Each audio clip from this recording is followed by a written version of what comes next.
Charles-André. Je me trouve actuellement sur la place Balkany, face à l'hôpital présidentiel. Et d'ici là, je vois la fumée noire sortir de la cheminée du bâtiment.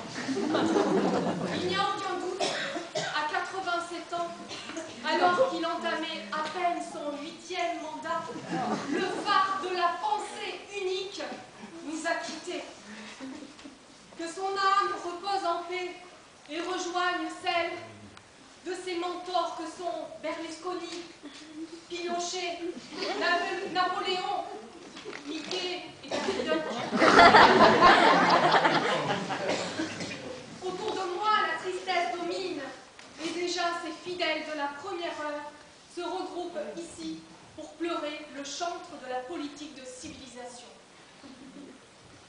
J'aperçois aussi, bien sûr, sa veuve Marine Sarkozy dans sa traditionnelle robe bleu, blanc, rouge, laissant apparaître, comme à son habitude, ce sein nourricier du petit peuple d'en bas, aujourd'hui si flasque et sans vie. Dans cette terrible épreuve sont là pour la soutenir le multimédiateur No Klarsfeld et Sivi, le ministre des Coiffeurs. Les grands de ce monde sont également là. Kadhafi, Poutine, le gouverneur des îles Caïmans, le roi Abdallah de Jordanie, pour ne citer que quelques-uns d'entre eux, arrivent peu à peu dans des cortèges toujours plus nombreux de Rolls et de Cadillac, escortés comme il se doit par les fameux gardes présidentiels, la main crispée sur la gâchette de leur célèbre Karcher. Tout le monde merveilleux du Gotha et de la jet set est représenté. Bigard et son superbe style kangourou, Mireille Mathieu et son aura, Richard Virenque et sa seringue, Olivien et son talent, sans oublier le ministre de la Culture, Johnny Hallyday. Je vois aussi les représentants des cultes qui sont venus rendre un dernier hommage à celui qui a tant fait pour la prospérité de leur entreprise. Les catholiques, les musulmans, les israélites, les témoins de Jéhovah, les raéliens, les schistes adventistes, les bouddhistes lucifériens, les animistes, les fondamentaux, ils sont tous là.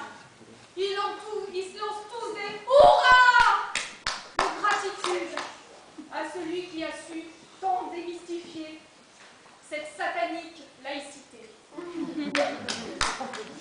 Les médias ne sont pas en reste et on peut voir David Pujadas, le représentant permanent de la chaîne présidentielle, tenant la main aux mécènes catholiques. Ainsi sont présents les présidents des conseils d'administration de Dassault, Bouygues, Lagardère, Bolloré, sous les flashs crépitants des paparazzi officiels, dépêchés par les grands hebdomadaires culturels de l'État, que sont Voici et Paris Match. Je me dirige immédiatement vers les laboratoires Ron Bard qui jouxtent l'hôpital où nous allons maintenant guetter l'arrivée du grand chambellan Christian Clavier qui devrait, dans un formidable OK, annoncer le nom du successeur désigné, prêt à reprendre le flambeau porté si haut par notre illustre président.